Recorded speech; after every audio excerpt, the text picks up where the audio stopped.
जय माता जी। प्रिय भक्तजनों, धर्म कथा गंगा में आपका स्वागत है। महर्षि ने कहा, हे राजन, इस प्रकार देवी के उत्तम महात्म का वर्णन मैंने तुमको सुनाया। जगत को धारण करने वाली इस देवी का ऐसा ही प्रभाव है। वही देवी ज्ञान को देने वाली है और भगवान विष्णु की इस माया के प्रभाव से तुम और यह वैश्य तथा अन्य विवेकी जन मोहित होते हैं और भविष्य में मोहित होंगे। हे राजन, तुम इसी परमेश्वरी की शरण में जाओ।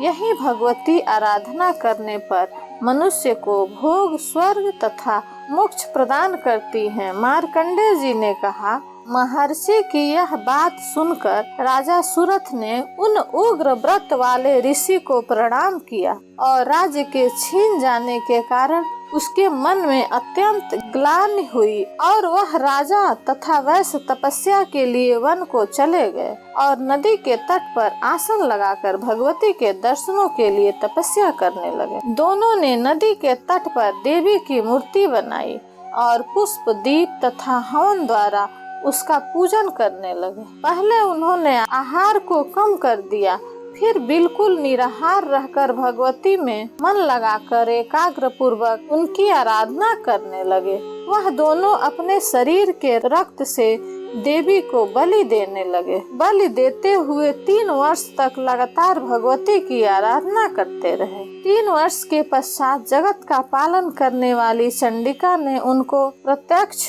दर्शन देकर कहा। देवी बोली, हे राजन तथा अपने कुल को प्रसन्न करने वाले वैसे तुम जिस वर की इच्छा रखते हो वह मुझसे मांगो। वह वर मैं तुमको दूंगी, क्योंकि तुम पर अत्यंत प्रसन्न हो। मार्कंडेय जी कहते हैं, यह सुन राजा ने अगले जन्म में नष्ट न होने वाला अखंड राज्य और इस जन्म में बलपूर्वक अपने शत्रुओं को नष्ट करने के पश्चात अपना पुनः राज्य प्राप्त करने के लिए भगवती से वरदान मांगा।